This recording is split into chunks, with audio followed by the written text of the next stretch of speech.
All right, the section is recorded. So last time, where did we stop? You remember what question? 2, 3? 1. Okay, 3. Okay, that's fine. Good enough. Number 1. So we know that number 1 is the true, right? That the first statement is true, and it gives us some implication saying that I can see the internet kind of say speed. Get all these answers from a different part of the world to answer my question. Very good for the 1. But I still have some time differences. So number 1 is right. People who graduate in the upper of college tend to make more money during their career than do average students. So let's emphasize one more time. This is true. And the moral of this story would be you could try hard to get a good GPA in your class. And then you're more likely to make more money, right? We tend to. You're more likely to make more money in your career than other average students who may not try so hard, let's say this way. And relevant question would be like number 2. So exceptionally intelligent people tend to be physically weak and frail. True or false? Second question, false, false. Okay.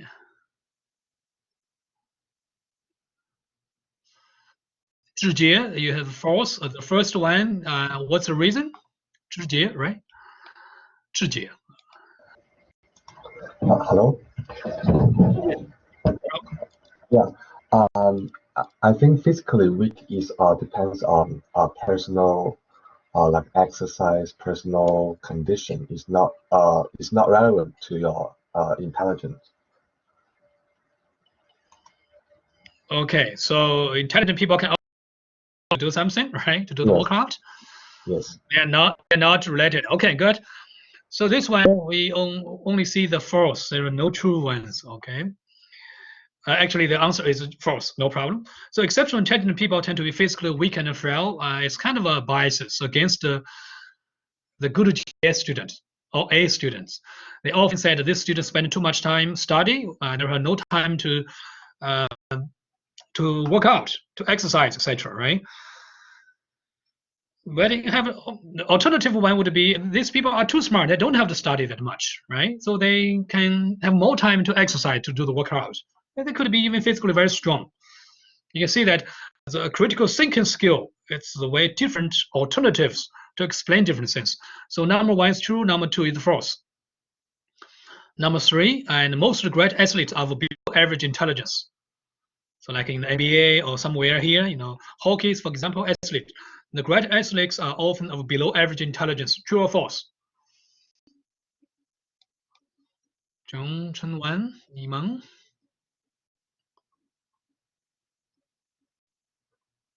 All agree? They all say it's true for false. Okay. Let's see when. Sabra, you want to give an explanation why it's false? Okay. Sabra first, then go to Lo. 逻句锁. Yeah. Yeah. Okay, but there. Okay, you can go ahead. I guess the other student probably have a trouble connection. Yeah, go ahead. Me? Is that me? Yeah, you can okay. say. Yeah. Yeah. I know that for many sports, a great athlete needs no more than a strong body, but a strong brain, a big brain. I know a great football player, Frank Lampard. His IQ is higher than 160. So I don't think that. Is that true? We don't have that many with 160 IQ. Probably only one girl who is smarter than Albert Einstein get 160. Probably got it wrong. But anyway, the main thing is about you probably need some high IQ to be great, right? Yes. Okay, thank you. Sabra, yes, I can hear you. Also see your picture, not yourself. Go ahead. Okay, so according to me, I think being successful in sports also require a higher level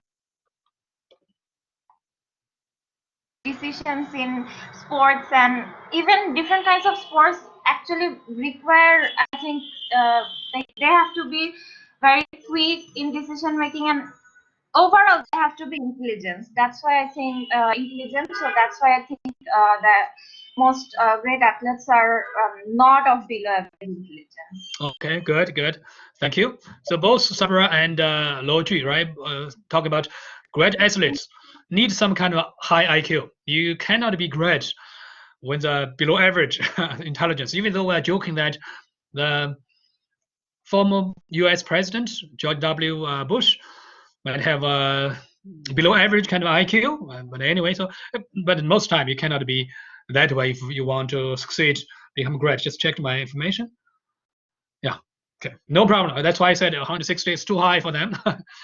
Yeah. Zhihan, yeah. Okay, I want to say another aspect Okay, because science studies has proven that sports are sometimes just sports instead. Actually, it would promote our intelligence. Okay, good.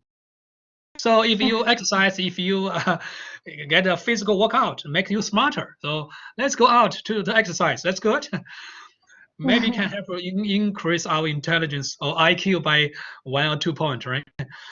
So that's good. So at least the exercise or regular physical work will help you instead of impair you. So therefore, if you're great, you cannot be below average intelligence to be a great athlete. You need high IQ to do something. And the physical exercise, we just want to change people's biases regarding if you see all these athletes, we tend to have a biases against them because this is just a physical strong. This guys know nothing. Sometimes it's true, but we cannot use a general statement to say that. So number 3 is false. Number 4, all people in Canada are born equal in capacity for achievement. So this one talk about equal opportunity society now. So we want to see whether it's true or false. I put a polling over here, true or false.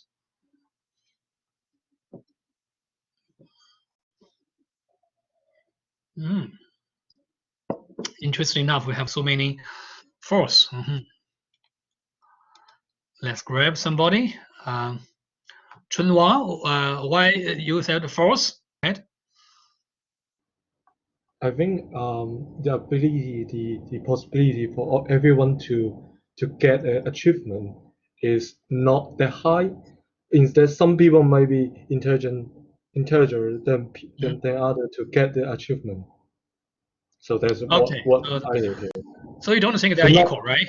Yeah. Not everyone get an equal chance.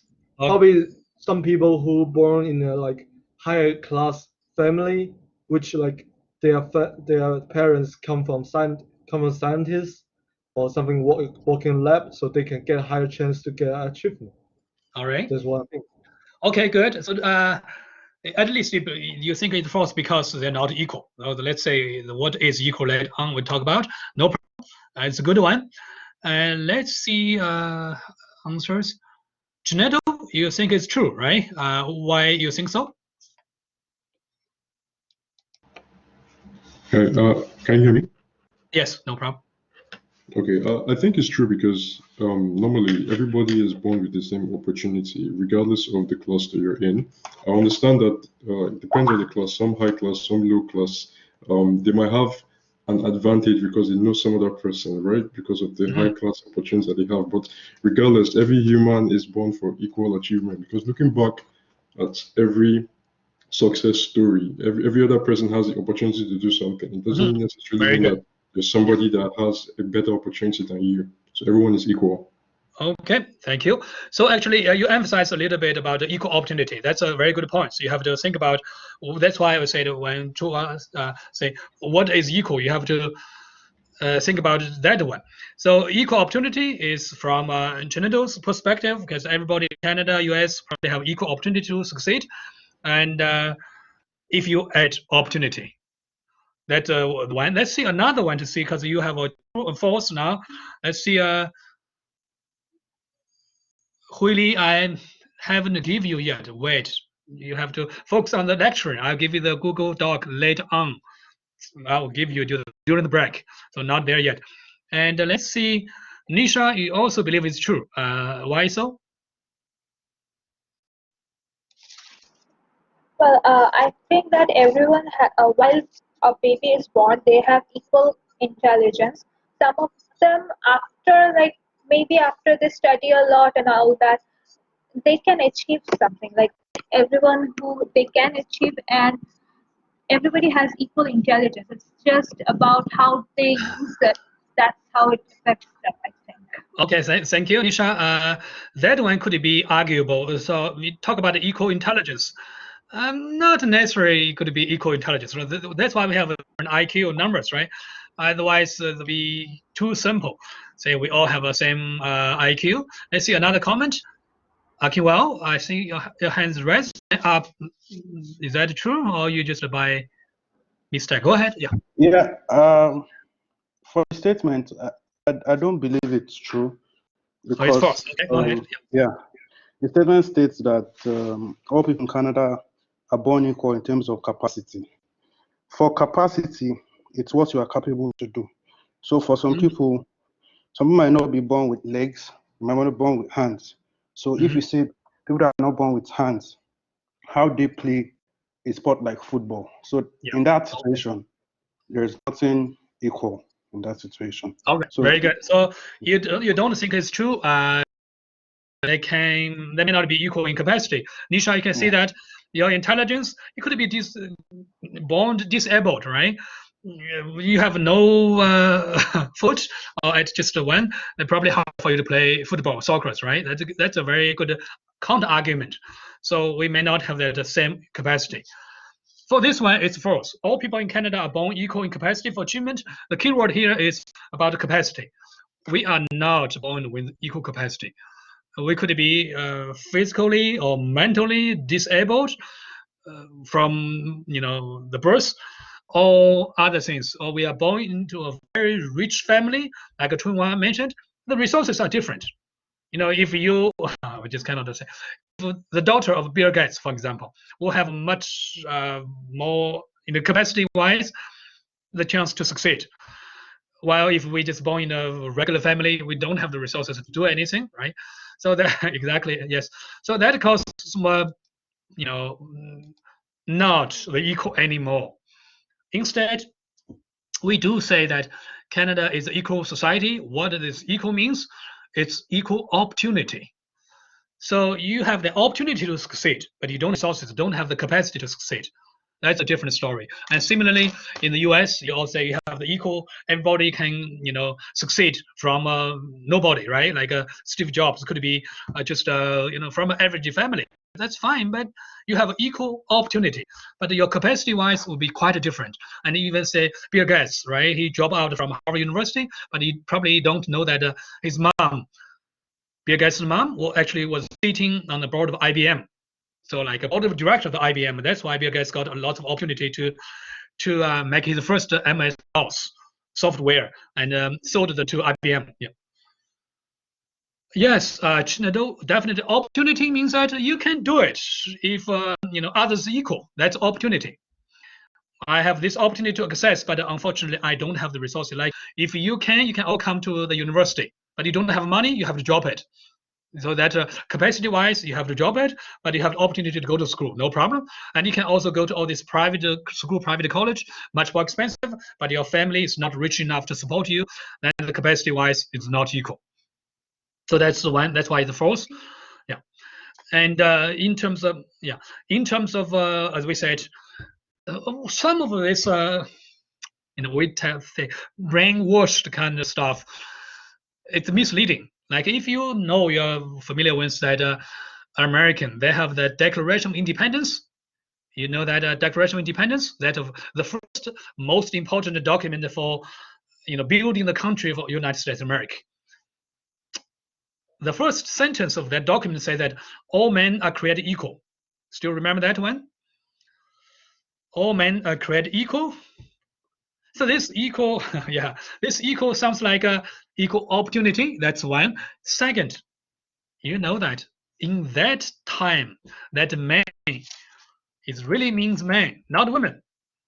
Okay, so not everybody can be called man at that time. and the only white male is called man, and females, even white females, no, you're not born equal. You're not created equal. You're not even man. And of course, at that time, slaves, colored people, no, they're not treated as men. You don't have any rights. You just, that's why I call it slaves, like buy and sell. So the Declaration of Independence saying that all men are created equal. Now they say, okay, I can see how good society is. No, it's misleading. The all men are created equal actually refer to very special class, white male, educated, wins access to all the resources. That's the small elite group. So got to be careful regarding all this propaganda, right? All men are created equal. It sounds so good, but no, you're not a man. That's why you are not providing any equal stuff. But generally, this number 4, all people in Canada are born equal. If in terms of opportunity, that's true. But in capacity for achievement, it's false. So you don't have the equal capacity for achievement. People could be born quite differently in social classes. So number 5, on the average, girls, look at this. On the average, women are slightly more intelligent than men. True or false? Women are more intelligent than men. True. Yaqing, I believe that's girl, women. True. Kyle, Baron, okay. Let's see. Zhijie got answer true, right? But why is true? Professor, sorry. Oh, Yaqing, you want to go first? Go ahead. Yeah, that's fine. Whoever. Oh, go ahead. Yaqing, go ahead. Well, I think for the general intelligence, which we know as IQ, male and female are born equal. But as to the emotional intelligence, which we know as EQ, female is much more better than males because we all know females tend to be more emotional, more sensitive. They can aware people's emotions more sensitive than male does. So that's my point. Okay, no problem. Is that picture you? You have the picture on your screen? Is that you? Anyway, it's good. That's one argument about that you try to change the intelligent, that keyword here, to emotional intelligence. Slightly different. We when talk about intelligence, it's often about IQ, unless we put other words. So it's about in general intelligence. Nina, I said not sure. That's fine, but you have to answer yes or no, so you can know how to do it. And let's see. I'll have false, very true, very true. Janado, you want to explain why it's very true? Can you hear me? Yeah, I can hear. No problem. Go ahead. Okay. I feel that women age faster than males normally, so they have more experience in growing up, and they have more intelligence in growing up. And I feel that women have like greater thickness and greater cortical complexity in controlling the surroundings and understanding how things work at a younger age. So they age more and they mature more than males, so they have like a broader intelligence or space or span. Okay, thank you. So it looks like you think that the girls they mature faster in the early age, at least probably, and that's like Yaqing mentioned. They could be emotional intelligence, but this one you can see on the average, right? We talk about the average gender difference in terms of their intelligence IQ. Let's see, Akinwell, you want to comment on that? You said false. I said false because I don't have like a statistical evidence to back up me saying true. So yeah, you just don't like it. You don't like it. It's true, right? That's fine. No problem. It's very good. And actually, for this one, it's false. So on the average, when we talk about on the average, women and men are equally intelligent. So it's about IQ. We don't have a kind of a connection between gender and IQ. Say okay, one gender is one gender is smarter than the other one, you're gonna create trouble, right? So we're going to have a basis for discrimination against one gender. If you believe women are more intelligent or men are more intelligent, either one is not true. So it's equally intelligent. You see, on the average. So this number 5 is a false. If you try to add EQ, then we discuss later on, but not that story here. Number 5 is false. And number 6, people are definitely either introverted or extroverted, or false. True, true, true. And okay, interesting. And false. Let's see when the last one. Sadia, you think it's a false? Why it's a false? Okay, can you hear me? Yes, no problem. Yeah, I think it's false because people can be ambivert also. That means Okay. they can be introvert to some people and can be extrovert to others. Like I'm Right. a ambivert type of people. Are you? Good. Sometimes, yeah, I am, because sometimes I am very much introvert to some group of people, and with my friends, I'm extrovert. Okay, So thanks. It's a people good. can be ambivert too, not Yeah. too extrovert and not too introvert Yeah. kind of people. I think when Tajiri say that you have that word omniverted, it's just probably as you mentioned, both way could be extroverted or introverted. Quite right. Let's see, Varun, your comments. Yes, Professor. Yes. I'm having the view that there are only two people. Either they could be extrovert or introvert. They are basically phases. So whenever a person meets a new individual, he is extrovert to him or her, and during the during the relation builds, the person crosses the phase to extrovert. Okay. So I think it's a phase which a person crosses when the relationships are built between two individuals.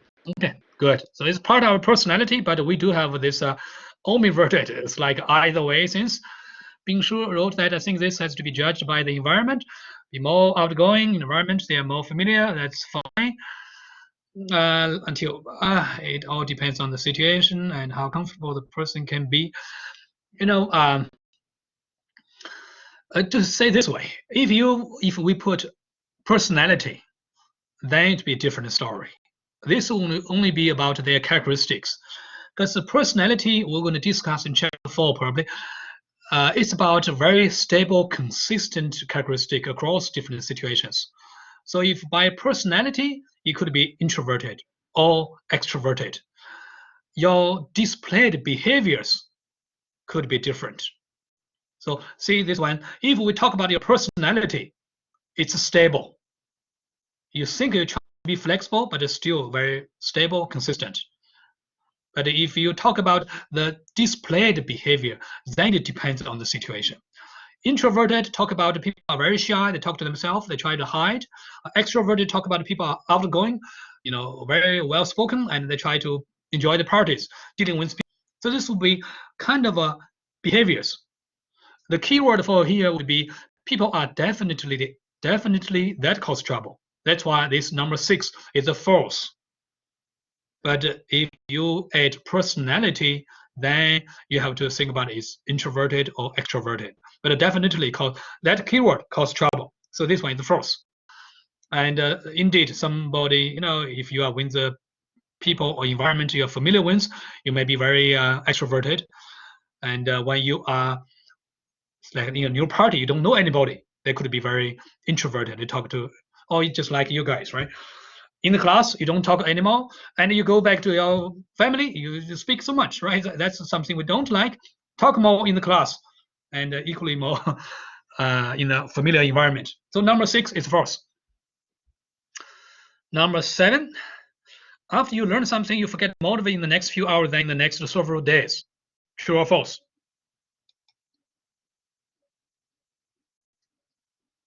Okay, we have a.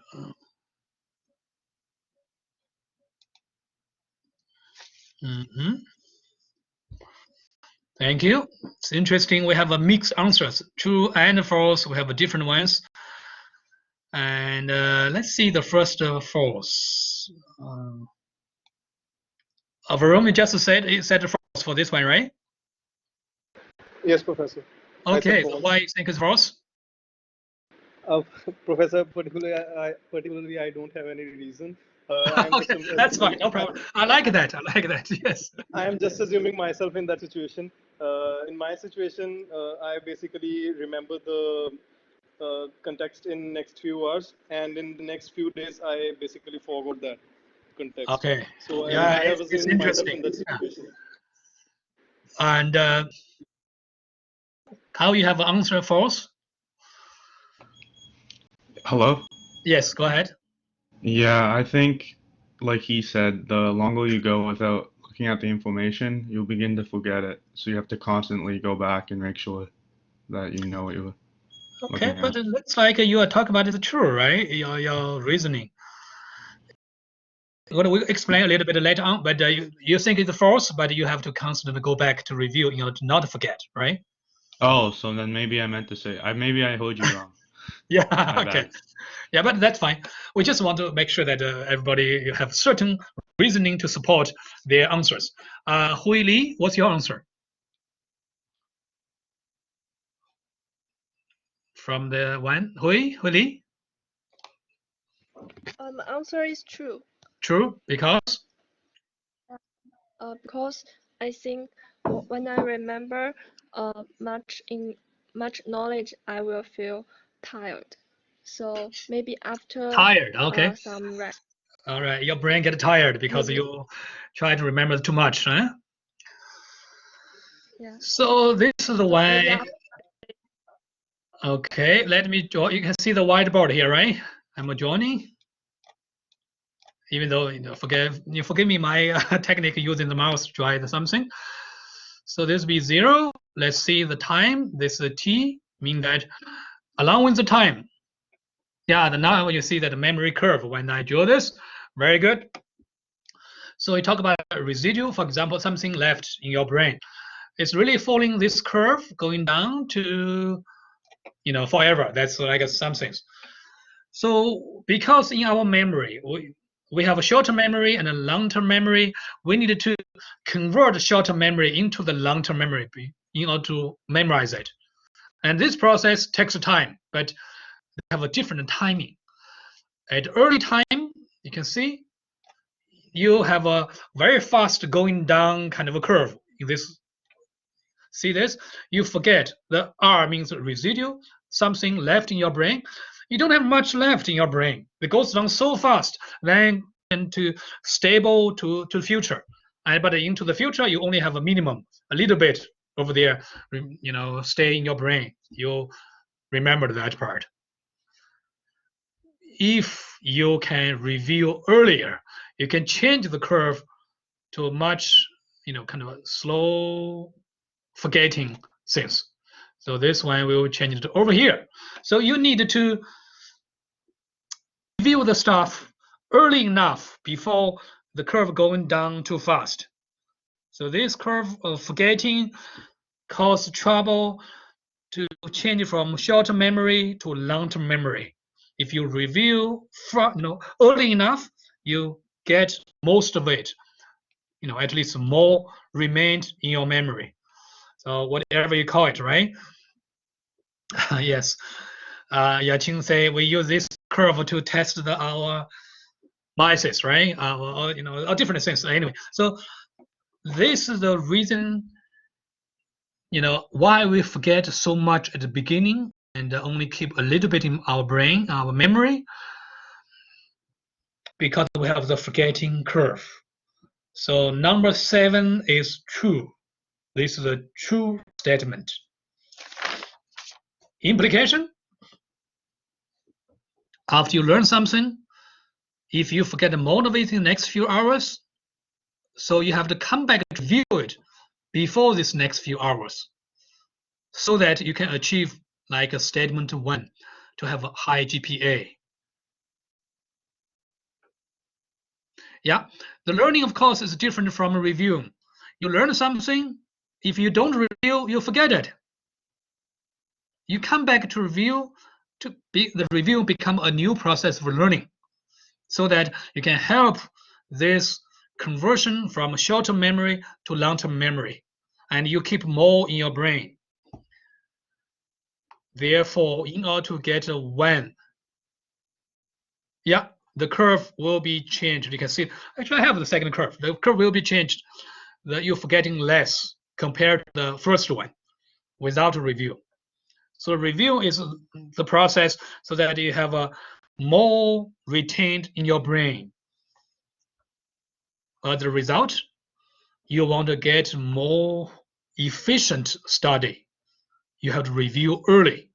Don't wait until a few hours later, then you forget it. Your review is just like new learning. And you don't even to think about that. I wait a few more weeks to review. Then it's just a new. Everything is new. Nothing left. Almost nothing left in your brain about what you learned a few weeks back. So it's new learning. That's why you take more time, and still don't get that kind of a level as those who reviewed early. That's why to prepare your midterm or final exam, reviewed early rather than waste so much time later on and you still don't get that kind of effect. Now see, everything you're clear, you understand, it's learning, no problem. But if you don't review early enough, you forget it. And you forget it, you won't get a good GPA. You don't get a good GPA, statement 1. People graduating the upward of the college class make more money than you do. So that's quite straightforward. So question 1 and question 7 put together, you know what you should do. That's why we keep saying that we don't want to post a recorded lecture online for too long, because you think that I can go to review late on. This late on causes big trouble. Review earlier makes it so easy for you to study. You need to find a good way to study, not just say, okay, I'll spend the whole night before the midterm. It's just too late. So number 7 is true. Number 8, I would ask boys, right? So guys, think about this. In small doses, alcohol facilitates learning, true or false? If you have to review early, how about a short drink? So these small doses talking about a bottle of beer, a glass of wine, a shot of liquor. True or false? Ruba, you have the true. Let's see why it's true first. Before we get to Chung-Yang. Yeah, go ahead, Ruba. Yes, I think it is true because it helps people, especially introverted people, to open up and speak whatever they want. It's like if I talk about presenting a presentation, in that time an introverted person can present after taking a small dose of alcohol. So he can. Like drinking make you extroverted. Like drinking make you extroverted, so you believe that it facilitates learning, right? Yes. Do you drink yourself? No. Okay. Why you have to wait so long to say no? It's fine. I'm just trying to see whether your position. Whether yeah, sometimes you see that. Good. Sometimes. Sometimes, no problem. And Chung-Yang, what's your is to be true? It is if I have a call, just more confidence. Okay, good. Yeah. Just confidence and to learn something. So if you drink, do you drink? I think you drink, right? No, actually not. But I think that if confidence to do something and more. How do you know that if you don't drink at all? How do you know that drinking can make you more confident? Like some research. Okay. All right, interesting. Jinru, you also say it's true. What's your opinion? Well, I think you must drink. I mean, I think in small doses, it can help students. Yeah, small doses. Just a bottle, stimulated. Yeah, a bottle of beer is small bottle. In Canada, it's a small bottle. Because some other country have a larger one. Small bottle is about 334 millimeters. So that's really small. But I know that you drink in Shandong, right? So a small bottle like this small bottle, not very good cost. Maybe I should in a bottle next time. I drink, don't worry. I just want to show you what is small doses. And let's see, it's a depressant, which means it works by slowing down parts of that. Okay, I can see Janeto get a very good point. And let's get one who said it first. Wow, you said it first. What's your reason for that?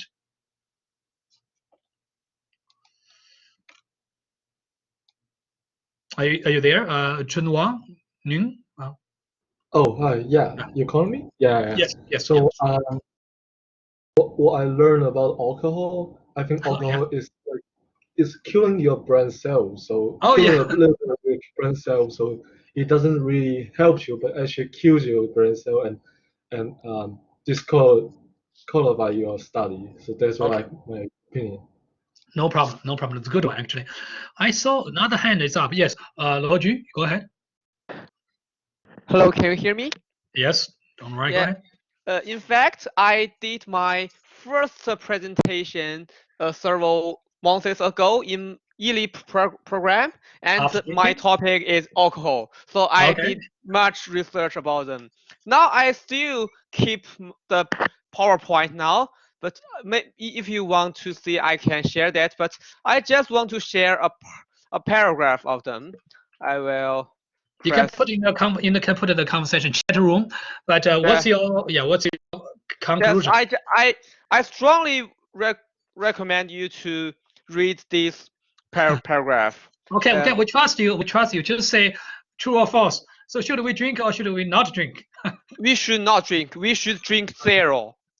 0 is the best amount of alcohol. Do you drink yourself? All right, that's a good one. So you don't drink, huh? All right. So this one, small doses, larger doses, they can only boost your confidence. The statement setting small doses, no mention of the percentage of alcohol contained the small dose. Okay, that's fine.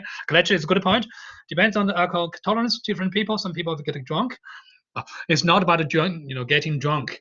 It's about the small doses, like just a glass of wine. Glass of wine, I don't think you'll be getting drunk. But anyway, so this one is the first. Small doses, large doses, they can only make you feel more confident, and it can relax you. Actually, it slows down your reaction. Many people, if you heard the different stories, people say, okay, don't worry, I can drive, I can do it, I can, believe me, I can fly. After the drinking, people say, I can fly, right? Heard this song? Anybody? I can fly, check it online, right? Yes. So this is only about the confidence level. It's not about the reality, okay? The reality actually make you excited, confident, relaxed, and sleepy. So this kind of things will not help you study. It only boosts your confidence that I can, but in reality, no, it actually worse. So you never know, Kyle. One glass of wine actually means a lot for girls sometimes. When I say a glass of wine, a bottle of beer, a shot of liquor, they are equal in terms of alcohol content. So one glass may make you drunk, seriously. So don't try that. And this one is false. So don't drink and study if you want to help you. But if you just want to study, I will not against after drinking, you still study. But don't use drink to facilitate the study, okay? And you guys probably okay in age-wise, you are more mature. We have a student undergraduate, some students just to attend a party all the time, and some get drunk and get alcoholic, which is not good. So don't think drinking can make you better. Of course, social drinking is allowed, no problem. Lots of places they can drink a lot, but don't use that excuse that it's, I can still do something like driving. That's not good. So this one is false. Number 8 is false. Number 9, even more interesting. Women are more intuitive than men. See the answers. Use the polling. Just 1 minute. So true or false? Xueqi is true. Yaqing is true. Okay. Women. Okay, true. And you also have the polling over there. Yes or no, true, false. Luoju guess it's true. Sounds like you are answering it in a very intuitive way, right? True, Chungyang, Chunwan, true, Riwang, okay. Chinado, true, okay, yeah. And you can see my polling side in terms of true or false. We have a 31 yes, only 2 no's. 31 believe it's true. Nisha also believes it's true. Let's see who said it's false. I'm trying to find that to give explanation. Anybody? Anybody said the false or want to just comment on that? Because the majority said it's true. I want to see a different answer to support. Go ahead. Anybody? Zhijie, you're true or false? Yes, I think this one is like the intelligent one. So it's not each gender is equal. Like our human brain is equal. So No. We talk about intuition. Talk about intuition. Question 9. Oh, okay. Oh, probably I misunderstand. Okay, question 9. I hope you can follow, because in the end we will count all these different answers, see how many you get it right, how many you get it wrong. No problem. Let's see. Hui Li, talk about the sixth sense. Go ahead. What's your reason? Hui Li. I think sometimes wife is easily to find their husband cheat. Okay. Wife has a smart part to find their husband cheat. Based on the sixth sense? Yeah. Okay. Yeah, Qing, do you agree?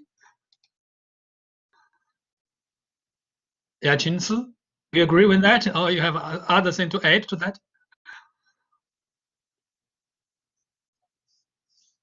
No? All right. Okay. Intuition should have picked the right husband at first, right? Okay, true, right? I can well get a very good counter argument. So if you do that, I don't know, cheating things. Okay, that's fine. Let's see some boys' answers. Be great. Duanmu, are you there? You said true, right? Yes. Similar reason? Similar reason on that? Because I think from my personal Experience? opinion, I heard about women when in the original society, women are more responsible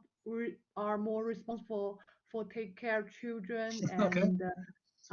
and the men are responsible for hunting, and so it makes women's brains develop to have more language skill than men, because when women in the home, they always like to take care of child and elders. But we talk about the intuition. Here, intuition refers to doing things without thinking too much, based on your feeling. It's a gut feeling. In my heart, I think this way, so I do it. No, I don't even think. I do it. That's intuition. It's based on long-term experience or anything in my brain. I just react right away, impulsively, rather than think about it too much. And society is still the same. Men do the hunting, women take care of the family. That's fine, don't worry. But I want to see why it's true. Let's Chinedu, you have the true answer. I didn't explain complete. Okay. And because of the women have higher language skill, so it make women have more abstractive thinking pattern. So abstractive thinking pattern would make women feel more intuition, because abstractive is not logical, not purpose. Okay, not that's fine. Like if you are in the field of mathematics, everything's abstract. It's just you're not reasoning, you're logical. Like physics, mathematics, you don't have that much interaction with the real world, you just do all this abstract thinking. It can still be very logical, rational. Neoma thinks that false because it's just the bias saying women are more intelligent. Okay, it's the women are just more vocal about it, so it's a false for me. Okay, so that's fine. You can see that we have different argument about that. Ginedo, you want to add about your answer that is true? Okay, I feel most women, not all per se, are more, they have more empathy to certain situations, and also they have, they're better caretakers to different situations and different things. So they have more intuition about some certain things, and they know how to decode some certain things more than males over time, but not all, but most women. So that's how I say it's true. Okay, good, interesting. Or maybe just say that intuitively, I believe it's true, right? That's fine. Yeah, true. Yeah, true. Okay, this one actually is false. Yeah. Yeah, intuition has no relationship with the gender. So both men and women can be very intuitive. As we said, intuition is really about how you behave without thinking. Instead, I'm more like to react from your gut feeling. I feel this way, I do this way. I don't have to do the reasoning, the thinking, or the differences. We can see that gender is a big factor for us to consider, but we don't have a relation between, yes, it's a huge biases regarding that. That's why we have to be careful about the gender differences in many different senses.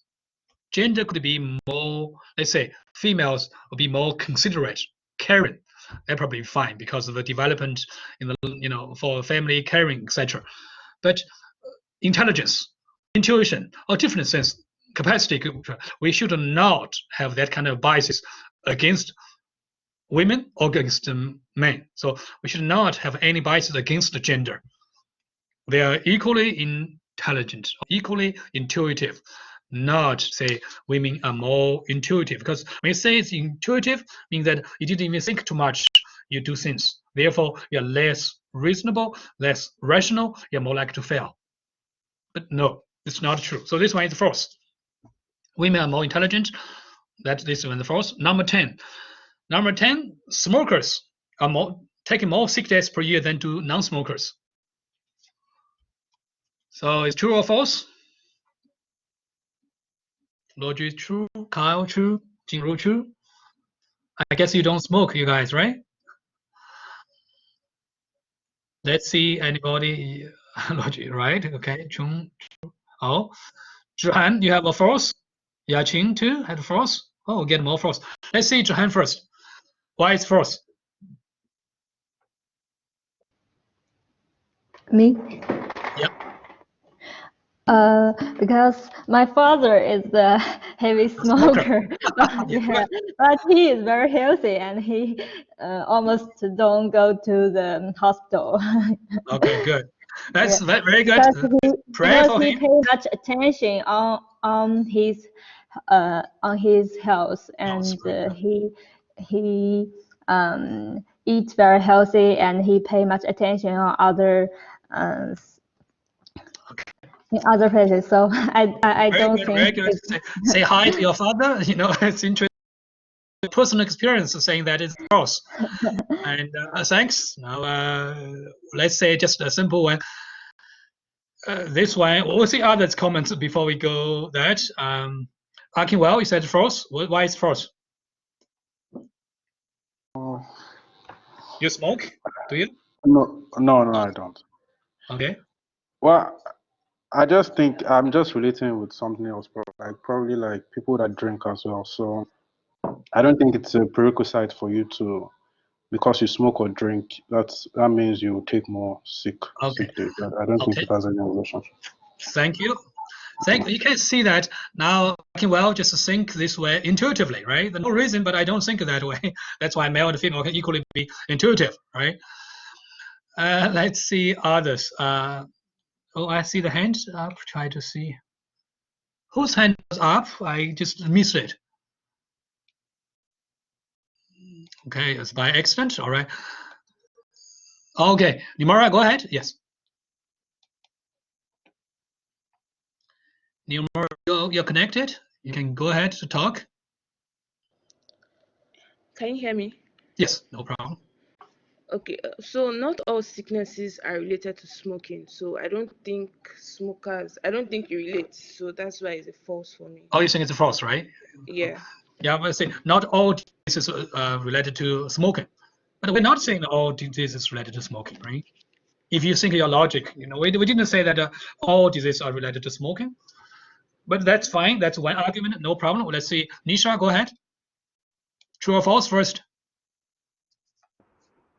I think it's false because where I work, many of my colleagues they smoke, but they do not take many sick leaves. I have not seen them taking many leaves, so I don't think that. So that's why I think it's false. I think smoking is not relevant to taking sick leaves. You don't smoke, yes? No. No. Okay, good. I No, don't. that's kidding. So just like a personal experience, like a parent or colleagues, they smoke. That seems to be everything okay. But unfortunately, this one is true. So smokers do take more cigarettes per year than do non-smokers. Johan, let's say hi to your father. He can quit smoke, and it would be very good for him. I'd say, in the long run, the smoking will cause damage to your immune system. And you're more subject to all kinds of diseases, and you are more likely to feel sick. You get and then you take more sick days than do non-smokers. This come from statistics. So you do have more sick days for smokers. Non-smokers are usually okay because the smoking itself is, it's a habit that will cause you be more subject to diseases. So let's say this one. And if you think about in Canada, right here, someday when you are here, right, you are not allowed to smoke inside the building. You have to go outside the building. They have a big sign over there, 6 feet away from this building, you can smoke. If you have to smoke, you go outside. And think about the winter. In Canada, it's famous for its heavy snow, right? This heavy snow will make you feel easily to get a cold, right? And you get sick, and you cough off sick days. So this will be smoking. Smokers take more sick days per year than non-smokers. So smoking is not very good, but it's a habit people sometimes enjoy, just like drinking. Cannot do very much, right, Johan? That's somewhere, what's the right way to do, right? So number 10 is true. Let's take a break here, about around 10 minutes, so that we can stretch a little bit, exercise a little bit, do some workout, etc. At the same time, I'm going to give you that file for you to fill out your name and ID number as a checking of your participation. Let me do this one, and I'm going to give you the editor. Oh, oops. Do I have that? Copy. Yeah. So this is a link to the Google Doc. You put your name and ID over there. We got it already, Highness. Okay, good. All of this, yeah.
Well, it's Mazia, it's break time. That's why it's quiet. You cannot hear anything. I assume that you lost connection before we announced that break time. Huh?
All right, let's start. I guess we all have differences. Just one issue regarding the time change, Mazir. In Canada, the time change falls back to winter time would be on November 1st. So we still have about 1 month away to change for the daylight 7. So everybody, I hope you just know that in Canada, our time change back to the winter time. We usually say daylight 7. We can finish that November 1st. They're going back 1 hour, so make the adjustment accordingly. I'll remind everybody right before that day, just in case you want to plan that. So that does raise some kind of a confusion. You make sure you understand. Sabra, you are okay? Hope. Oh, you left. Not in this one. Yeah. So if you're different time, it depends on where you are. Because daylight 7. You don't see that many, then that you change it back to winter time. It's okay. In Canada, it's November 1st. All right. We also have that registration, no, participation Google Doc for you to put your name and ID over there. I can check. Please, your ID number is supposed to be handy somewhere for you to do. We said that many times. You need this for different things in class discussion or participation or exam, etc. Should be fine, right? So let's continue. We have some time to finish. Number 11, 40-year-old people are more intelligent than 20-year-olds. So this is about age differences. Previously, the gender differences, 40-year-old people are more intelligent than 20-year-olds. True or false? Okay, true, false. Oh, so many false. Women, you want to explain? Yes, I select true because I think the 40-year people are more wisdom than the young people, and also they have more experience than them. And also most of the old people using their experience and the knowledge they know, and they can learn more things and understand the new things quickly than the young people. Okay. That's my own opinion. That's fine, no problem. We see another one. How can we change it to true? You don't need to. Keep your original answer, then we're gonna check later on once we finish all 20 questions. See your understanding of behaviors. You don't have to change, even though it's up to you. I just want to keep your original so you know your original thinking. We do have one interesting question over here. Where false? Tajiri, you want to comment on that? A fool at 40 is a fool forever, so true. Or maybe a fool at 20 is a fool forever. It's also true. So why you think this one is true or false? Hello, can you hear me? Yes, okay, no problem. Okay, I feel it's true because a 40-year-old that experienced life and have so many experience unlike a 20-year-old. So yeah, that's why my answer is true. So your answer is true for this one? Yes, true. Okay, but your comments in the chat room sounds like the false. No. I said that because obviously if you are 40 years old and have no experience and you're still a fool, you'll be a fool forever because your time limit is over already to experience more. Okay, no, thanks a lot. So, as I said, this one is more about gender age differences. You see, Iman said the intelligence, not knowledge. Okay, good. So for this one, we discussed gender differences, male, female, so many. Now we're talking about age differences, 20-year-olds and 40-year-olds. And again, this is about intelligence. It's not about other things, intelligence or IQ to be specific. It's about knowledge. We do have these differences, wisdom, or you have a IQ, EQ, or CQ, etc. So, I put a EA, sorry, EQ. So the difference is, you can see that when we talk about intelligence, is IQ. What is IQ? IQ is your very general capability of perceiving things, of understanding, reasoning, and critiquing. All this is a very general capacity of perceiving, reasoning, doing logical stuff. That is your IQ, and that's a common test For you have 100%, 120, 160 IQ. That's normal. It's about the knowledge. IQ actually is about knowledge, but EQ, that's a different one. EQ is about emotional intelligence, saying how wise you are, more experience. What is it? Okay, perceiving, how to see different things. Perceiving different things, perception. If you read the book, we should have chapter 3. It's about perception. So how you perceive, the general knowledge of perceiving. So different things talk about the knowledge you have so that you have high IQ, no problem. But EQ is more about the wisdom, about experience.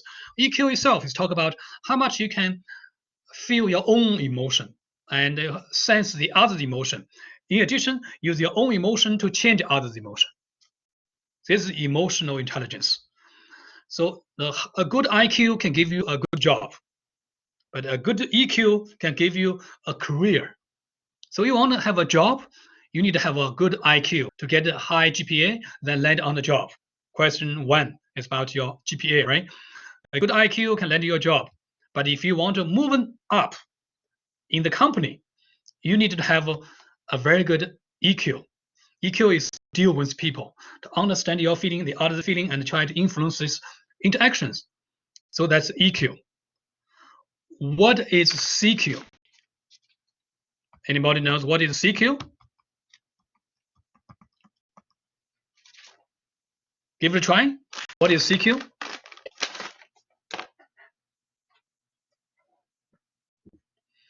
CQ is cultural intelligence.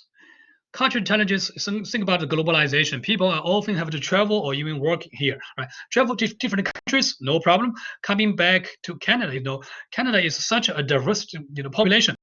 If even you are here, see our class, for example, if we have to sit in one classroom, we need a cultural intelligence to deal with people. Cultural intelligence refers to your capability of, adjusting, reacting, and catching up or functioning in a different cultural setting. That's cultural intelligence.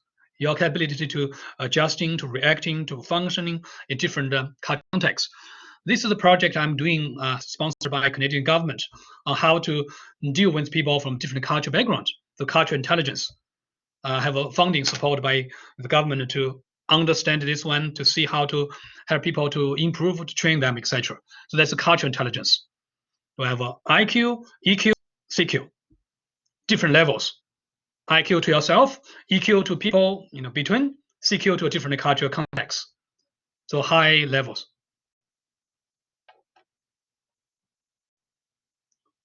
Tokyo, get that question. Link.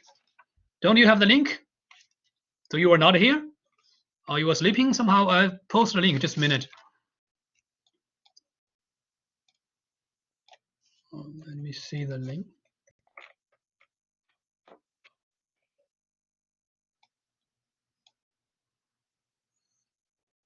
Okay, this is the link.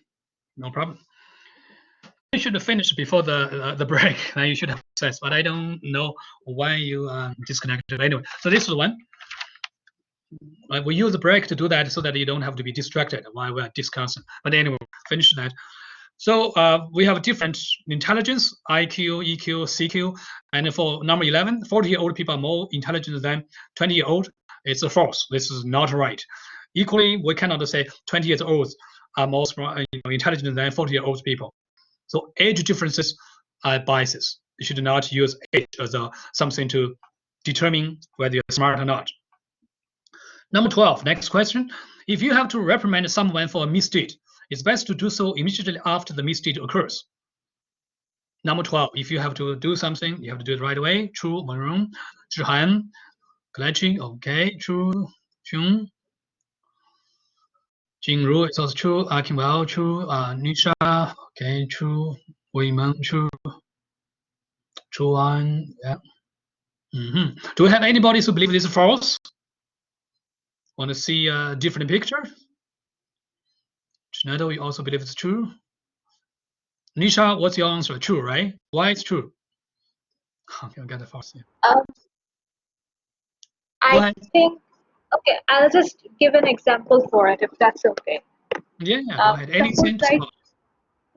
okay, suppose we appear for our midterm exams, and if we don't get our answers before final exams, we will not know what mistakes we did. So that's why I think if we make a mistake, it's important for someone to know what mistake they did so that they can rectify themselves later and not repeat it again. Okay, but for midterm and final, we have about 4 weeks in between. That's not necessarily immediate, right? But anyway, I can see the point. And we do have over efforts. Mazir, you have the force. What's the reason for that? Hello, I believe it is false because not always when someone is doing something wrong, we should say it just immediately. Maybe he's angry and he's not acceptable at that moment, and we should wait. Yeah. Are you in the HR stream? No, I'm in logistics. Logistics. Okay, very good. Yeah. So that's interesting. Talk about you worry about that the other person might be angry, right? So we'll discuss it later on. That's a good point. Let's say Iman, you also say the force. What's your argument on that? Yes, I think it depends on the situations. Because sometimes blaming some others in public will hurt blaming. Not blaming. We try to correct the behaviors. We said if someone for a misdeed. Reprimand, right? Yeah.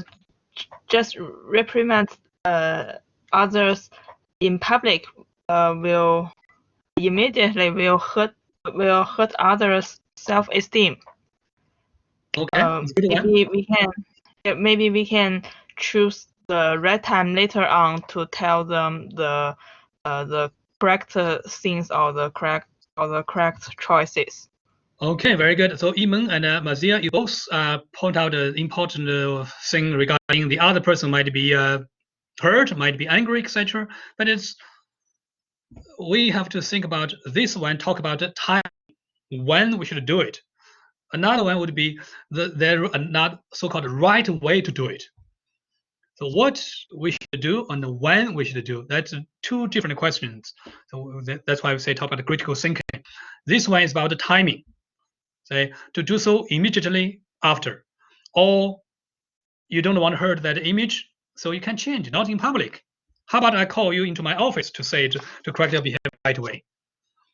We have a way to do it. We also have a time to do it. So you're talking about the two different parallels. One is about the timing, one is about where, right? So we have to consider that. And for 12, this one is true. The earlier for us to correct the behaviors, the better. If you have the experience, you win the pet, you know the training the pet to change the behaviors, how to do it. The earlier, the better. And you don't want to wait until it's too late. So like we said, the initial saying, first term, midterm, final exam, etc. Or for the employees, after 6 months, you said, okay, I'm going to penalize for the mistake you make 6 months ago. The employee might already forgot, I don't remember I did anything wrong at that time. So don't wait too late. You can see that it's best. It's best to do so immediately right after, so that you can correct the behaviors. And besides, if it's in the assembly line, that continuous assembly line, if the previous employee does not correct the behavior, then all the rest will be wrong. So you need to correct right away. So that's number 12. That's true. But how do we do it? That's a different story. We're going to have other questions to relate to that. To correct the wrong behaviors, the earlier the better. To correct in the right way, we have to think about whether this will hurt the feeling, to make the other one angry or frustrated, etc. So that's a different question later on. Number 12 is true. Number 13, people who do poorly in academic work are superior in mechanical ability. True or false? False from Sadia. Okay, looks like we don't have any exception, right? For this one, all believe it's false. Okay, so this one relatively related to question 1. When we argue why question 1 is wrong, many of them think about, yeah, you're doing good at school, you must be bad on other things, right? So you are make some mistakes, should imply. You should find a right way to point out. You cannot correct. It's not your mandate to correct behavior, right? Instead, you can recommend. Yeah.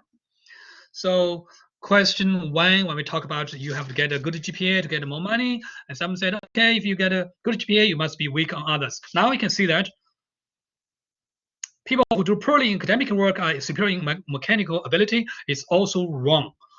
This number 13 is false. So you cannot rely on alternative. So if you don't get a good mark in class, you say, okay, I can go find a job in the garage somewhere, a body shop. Body shop is to repair the cars. No, if you don't do bad in class, you probably also do bad over there. So you have to try harder to get more. No problem. And then let's question is the false, and question 14, pilot. Sadia, you mean pilots have to correct a mistake, right? Of course, yeah. It's urgent. You need to do that. We talk about number 14, right? You say true. Okay. So high achieving people are highly risk takers. Okay, we see. All right, we get it one false. Would love to hear Mazia regarding the false one. Go ahead. Let's see yours. Oh, you have other. Yeah, I think it's not always true, because sometimes some people who are not high risk takers, they can achieve big goals. It's not for everybody. Okay, good. Not for everybody. And let's see another one. Jingru, your answer is okay. Jingru first. Your answer is true. Yeah. Well, yes, my answer is true, because I think most of peoples are not very high achieving peoples. That also means they are not very high risk takers. I mean, high achieving people usually have more challenges to face. I'm sorry for that. Okay, that is a high risk. I think my answer is if you have more challenge, that means more risk. Not, of course, not everybody is high achieving. We talk about high achieving people. This group, high achieving people are high risk takers. Do you think it's wrong for incorrect risk? Because I think maybe high achieving people have much more options to choose. So that also means they have higher risk than normal people. You take a risk, you become high risk takers. So your argument is actually the support is true. Okay, let's see. Nisha, what's your reason for be true? This one you say is true. Well, honestly, high achievers, they want to achieve something, and there is a saying like no risk, no gain, right? Okay, go ahead. So that's why I think they just go ahead and take all the challenges that they face to achieve more. Okay. Yeah, and what's being in accounting finance field, right? Are you in accounting finance? Logistics. Logistics. Okay. You also believe there's a high no risk, no return. See, Varun, go ahead. Yeah, Professor, I believe it to be it is true, because high achieving people are in a habit of taking calculated risk. Calculated risk basically is taking the risk after doing the situational analysis of the situation or the transaction. So I believe the people who are taking the high risks, they are more achieving people. Okay, good. You believe it's true, and with this reason. Okay. In the chat room, you can see that Akinwell said high risk, high reward. Yeah, it's very similar to what Nisha just mentioned. No risk, no return. And Eamon, you said it's false. What is the reason behind? Eamon? I think most of the people who get success in their career, they may be more clever to avoid this risk. such as they believe that they can't put eggs in the same basket. Okay, investment, right? You don't want to put all the eggs in one basket. Yes. So they all want to avoid these risks. Okay. So you think they're smart? Also believe that. Okay, no problem. Let's see. Sadia, go ahead. Yeah, I think the answer is false because high achieving people are more planned, they're more capable of doing their works, more organized. So that is not necessary that they have to take more risks. Okay, it's good. Let's see whether we have any other. Answer. Yeah, let's any other hands up. No problem. So okay, Yaqing, the last. Go ahead. Well, Professor, I think there is a concept in accounting called leverage. There, right? Yeah, risk and high reward. And also, I think the high achieving people are always the leader of a new industry. They are more creative and they can break the old traditional ways, like the e-commerce that make Ma Yun a high achieving people. So I think they are willing to take more risks than normal people. Okay, good. All right. Unfortunately, this one is false. We have that high risk, high reward. Yes, you take this one. It's like a necessary but not a sufficient condition. In addition to that, if you just say this statement, talk about high achieving people are high risk takers, I think Varun explained it very well, even though give the wrong answer. High risk takers, this is the one that we have to clarify. High achieving people actually are taking calculated risks. They planned well, they prepare, they do assessment, they do lots of homework, they do research to understand what are the risks worth of your effort. So high achieving people taking calculated risks, not just any risk. If you just say, okay, high risk, high return, you just go take risks. You can jump from the building, right? That's high risk. I don't think you can get anything. You have to make sure the risks is worth it. You take risks. Not necessary. After you calculated, you prepared, it's not that risky anymore. That's why risk, if you talk about uncertainty, something you have to prepare, you have to calculate, you have to do this stuff. Only I find, okay, it's not high risk, I'll do it. If I know is high risk, I will not do it because high risk, the definition itself means that you are going to fail. That's high risk.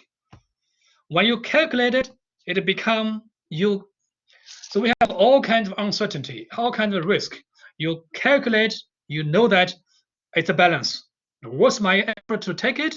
But it's not that so high that it's going to be fail. It's not high risk anymore. We can say high achieving people are calculated risk takers. So they avoid the high risk. I'm not quite sure you're familiar with the lotteries. Lottery, like in your country here, you know that we have lottery like a 649, for example. You have 49 different numbers. You pick any 6, and then see whether you're winning the number or not. And usually the prize is tens millions, 60 million, for example. The prize is huge. But you high risk. You have the very minimum of a chance of winning. It's 1 out of hundreds of millions. So this is very high risk. Would you go take it? You won't get it, most time. And then think about the casino. Casino, you play the slot machine. It's fun, right, to do it every day. And other things, even blackjack or others, the pokers, high risk. But you calculate, no, I won't do it. I know that I cannot beat a casino. I always lose money over there. So you don't want to take this kind of risk. This for sure is high risks. But you calculate something with worth it. That's why this one is wrong. It's false. High risk takers are not high achieving people are not high risk takers. You calculate to lower this risk to make sure you have a chance to succeed. So in your accounting field, think about it this way. Yeah. the controlled estimated or calculated, whatever you call it. Just want to make sure you have a high chance to succeed, high risk to fail. So number 14 is false. Number 15, yeah, definitely, you have to manage the risk. Number 15, highly cohesive group are also productive. So number 15, true, false, true, false. Yeah. We'll get all this. True. Looks like we all have a true, right? Mazir, you put a false. Is that for number 15 or for 14? Both of them I said false. About 15, okay. Yeah, about 15, I believe that cohesion is not always being productive, because there may be a group that are cohesive, but they are, for example, they're addicted people, or they are drug sellers. They are cohesive, but they are not productive. Okay, drug addictive. Yeah, that's fine. That could be one story. I see your point. Akinwell said false. Why it's false? Well, I don't think that is the only prerequisite for productivity. Intelligence is required. If they are okay, intelligence required. Okay, very good. But they're not intelligent, then they won't produce anything. All right. Thanks a lot. Usually when we say this, we say others equal, but anyway, that's fine. Say the intelligence also required.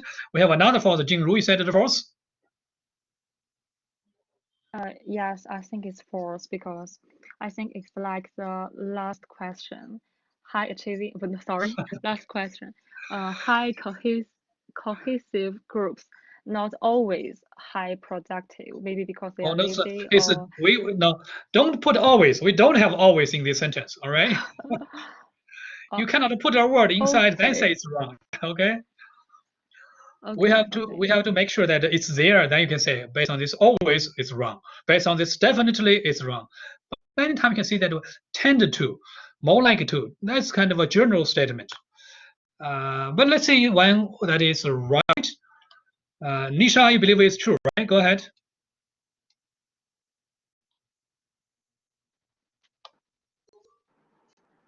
Yeah, I think it's true because whenever we have some sort of cohesive movement or a presentation where we have to give a group who has better understanding, they tend to get the work done in a more timely and more organized way rather than a group who does not have proper bonding or proper understanding. So for that reason, I think it's better to have a cohesive group and their productivity increases. Okay, looks like you said it's necessary, otherwise it won't be productive. I see the other hands up and just disappeared. Yes, Loju, yes, go ahead. Yeah, I think this is a relative question. I think yes, there is some cohesive groups are not highly productive because of some reasons, but in another hand, a lowly cohesive group must not have a highly productive. We didn't see the statement itself. We didn't say must not. We don't have that kind of absolute word. I think compare with lowly cohesive groups, the highly one will have a highly productive because the lower one cannot succeed. I have I have much experience about sports. If the 11 members in a team cannot have one goal, they don't think in one way, they will fail. They must fail. Yeah. So what's your answer? Is true, right? True. Okay, no problem. Thank you. Let's see, Varun, you have your hand up. Yes, Professor. Cohesion is not only the single factor required to be highly productive for a team. Knowledge and ability of the group members is also a factor, and whether they are having the resources available to be highly productive or not is also a factor.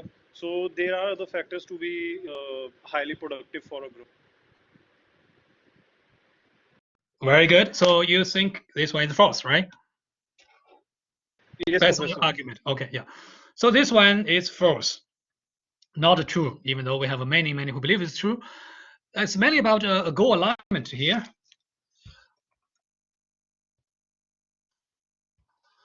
Oops, goal alignment, if you can see. It's about your goal. As a group, you are very cohesive, but your target, your goal may be against productivity. If all the people talking about, let's go to watch movies, a movie interest group, it's very cohesive, but less productive. Because your goal as a group must be aligned with organizational goals to the productivity. So cohesiveness is just one aspect of activity. You also need to make sure that all the groups working towards your organizational objective, not for something else. Like right now we are in the class. If your objective is get a good mark, that is coherent with our goal. But if you always think about, yeah, let's finish fast enough so that I can go to eat or something, then it's a different story. So cohesive group may not be so productive if their goal is not aligned with organizational goal. So the interest group causes lots of trouble. Of course, if you talk about the intelligence and drug using and other things, this highly cohesive group are not productive at all. So the productivity may need more than just cohesiveness. So this one is false. Number 16, when people are frustrated, they frequently become aggressive. Wrong, okay, true, false, kind of things. Qi is false. Want to see the different comments? Or true, true, all right. False, Shinado. Okay, good. Let's the beginning. Qi, what's your reasoning for this part? Well, I think it depends on the personality of person. Like me, when I'm depressed, I tend to be silent and not aggressive. All right. Could be angry. That's fine. Thanks a lot. Let's see. Sabra, go ahead.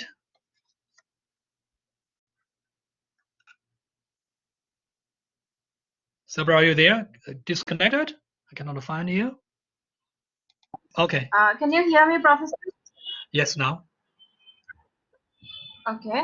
So I think the emotion anger usually it stems from some kind of frustration. Like if somebody wants something or wishes for something and fails to do that, in that case they tend to become frustrated. So it's like complementary to each other. Being angry and being frustrated, it complements each other. Okay, good. So that's why I think the statement is true. Okay, that's fine. We have this false and the true sense. We're wrong, a little bit behind the schedule, so let's see. This one is true. When people are frustrated, they frequently become aggressive. Mainly about, people frustrated, kind of hurt, angry, or their ego or self-image is in danger. So their ego, their self-image, kind of in danger, and you have to. Okay, good. Janetto, you can have self-control. Doesn't mean that they absolutely more aggressive. See the sentence? They frequently become aggressive. We do have exceptions, like Xueqi just mentioned. You could be very shy and introverted to yourself, get frustrated and get I don't want to do it, but I hate myself even more. But that is possible. Normal situation, they frequently become aggressive. So your ego, your self-image get hurt. You want to protect it, to defend yourself. What is the best defense strategy?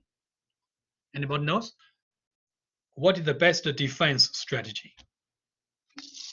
Attack, yes, very good. Being angry is part of attack. So you get angry. You try to defend yourself. How to defend yourself? Attack. Right? So defense or offense, that's why. Yeah, scare others, yes, be angry a little bit. It's offense instead of, do that. That's why we say frequently get aggressive. Maybe just hide. Sometimes it's possible. Some people, they say just hide. But gradually you will see that hiding itself doesn't help. You're probably going to become more aggressive to protect yourself. In the workplace, you see that hiding, I cannot tell you, hiding doesn't work. So you got to be strong, be assertive, fight, etc. to protect yourself. So they become more aggressive. So number 16 is true. Number 16 wins number 7. No, not number 7. When number 12. If you have to reprimand someone for a misdeed, it's best to do so immediately after misdeeds occurs. See, the guy who make a mistake, you want to criticize right away.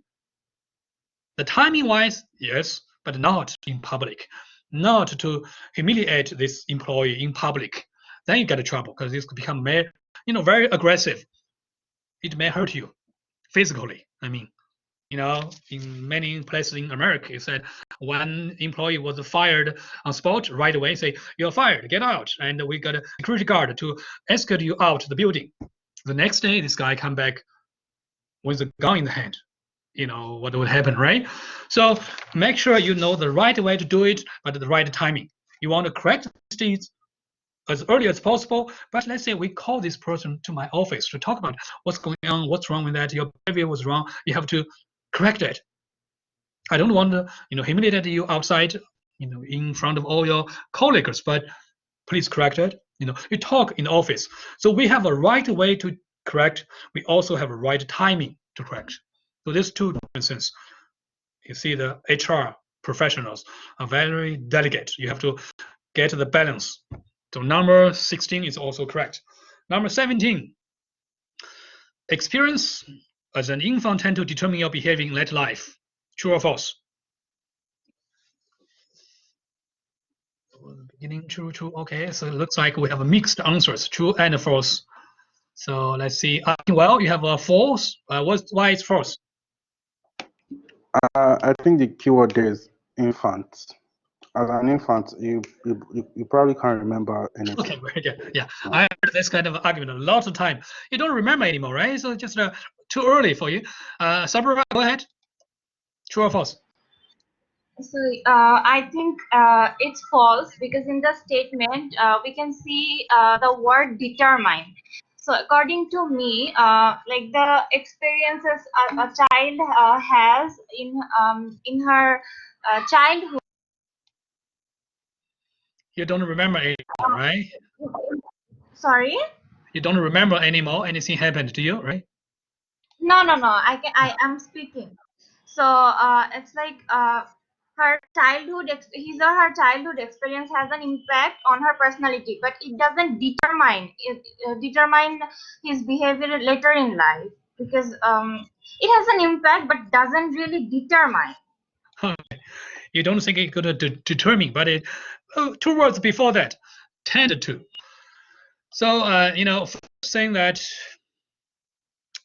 early experience as infant, for example, they built into our personality.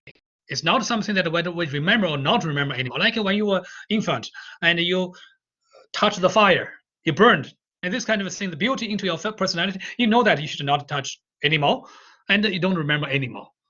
So this will be your personality, and your personality determines your behavior. It's not about that particular events. It's about experience.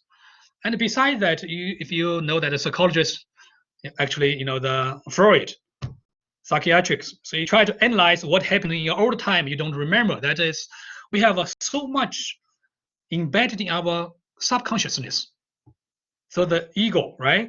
The ego, we only have a little bit that is visible or rememberable. We know that happens. The rest is in your personality. You don't remember, but it's still there, determines or affects your behaviors. So early experience tend to determine your behaviors. That's why this one is true. So if you, in the early time, we often heard that child abusiveness, and you think about that, or you are bullied by others, that affect your future behaviors. You become a adult or later on a serial killers. Why? Because of this early experience. They were abused. They were, all kinds of things, bullied, etc. So it's not about whether you can remember or not. It's really about the experience that built into your personality. So number 17 is true. So number 16 is true. Number 17 is true. Number 18, successful top managers have a greater need for money than for power. True or false?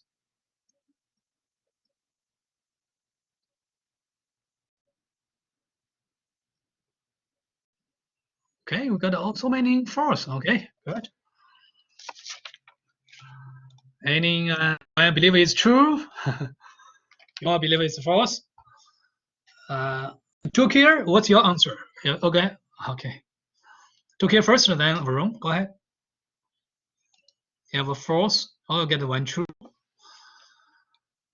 We'll give 1 minute for Tukir to say something. If not, Varun, you go ahead. Yes. Professor, in my bachelor's, I studied a concept named Maslow's hierarchy of needs.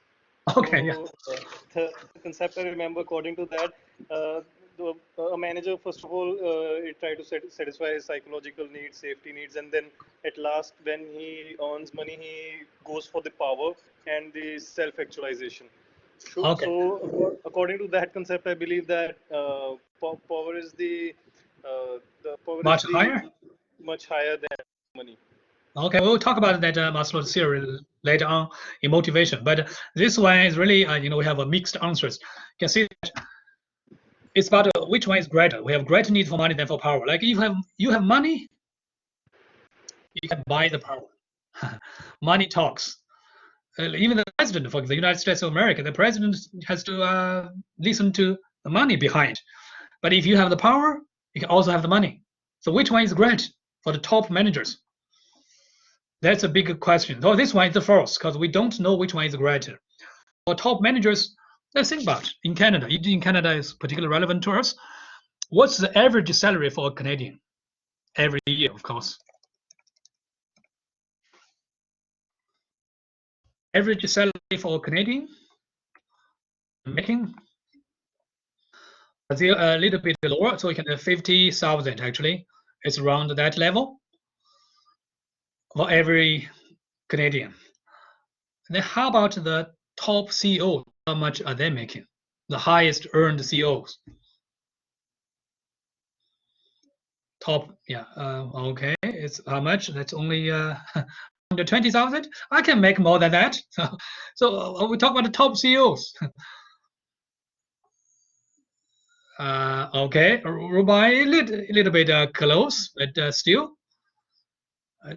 Chung, you may have to still have to think more. Like imagine, being in the situation that is not so good, the limit our imagination, right? You have to think about years are often in millions.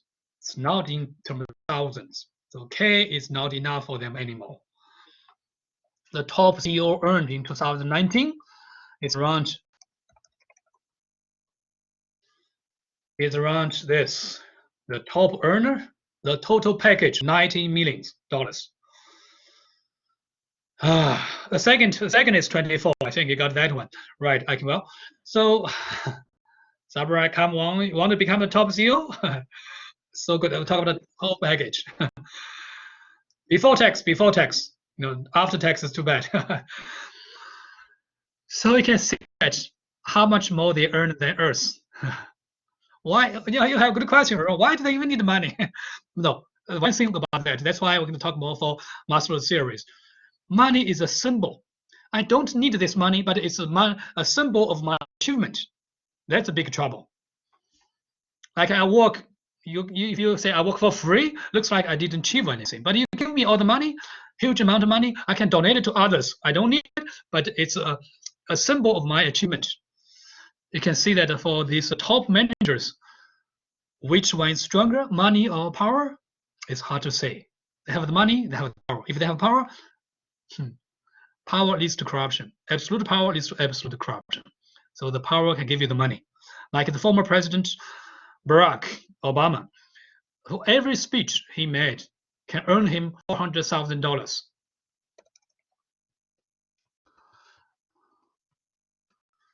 So it looks like he has no money. No, after retirement, he can make that much every speech. That's why the power is so good, right? And we usually have a leadership symposium here in our school in November, but at this moment we cannot do it anymore because of a pandemic. You know, we invite the big names, big shots come here to talk. We have to pay them money. So why do we need money, right?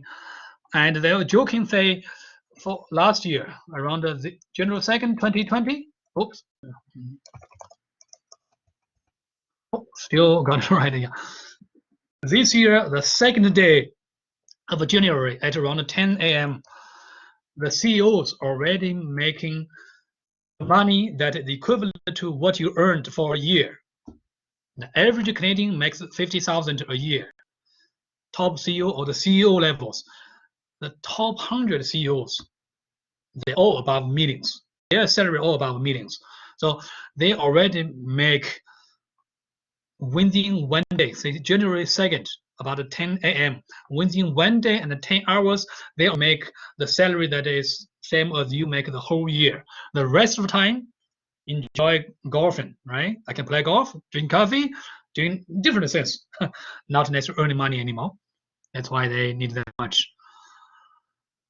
Mazia, we don't know yet. We have to confirm with people from far away. We'll see, but probably not. So this is like top managers. They don't need money, but they want money to be a symbol. They don't need power because they have money to buy the power. But if they have the power, they can get lots of money. So this will be a different sense about which one. And therefore, we need more research on how to motivate executives, how to motivate top managers. This money to them is nothing anymore, right? They have a huge amount of money already in the bank, and money just become the number.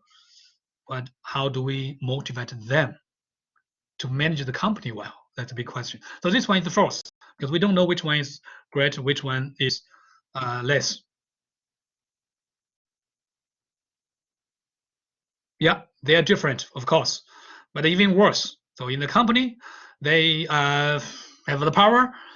They actually, the next question, question 20, you're going to see that the manager of the company can run the business like a military, and a politician in the government, they probably have to be monitored by all the other people. In the company, it's my business. I can fire you without any reason, not like at a school or university. For the company, their goal is to make money. Therefore, if you don't work, forget it. I don't even care who you are. They kick you out right away. Your statement is true, but you have to think about it in the negative way. You got to be careful when you get a job. Don't behave like a student because you are too free at school. We don't do much, but at after you finish your university, go to the job, find one. We want you to come. They say you're late 5 minutes, you're fired. Are you doing something? No, you don't deserve to be here. So I can only say the company probably even worse than the government, rather than as you imagine could be better. It's different.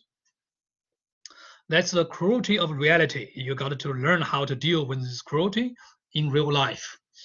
We have two more questions. We don't have time to discuss. Next class, we're going to discuss and also discuss the PowerPoint chapter 1. So please prepare so that you have question can be relevant, and we can go a little bit faster regarding all different phenomenon in OB. So we have two more left, and we let you go today. Class finished. Any questions? You have about 2 more minutes before I'm going to close the recording.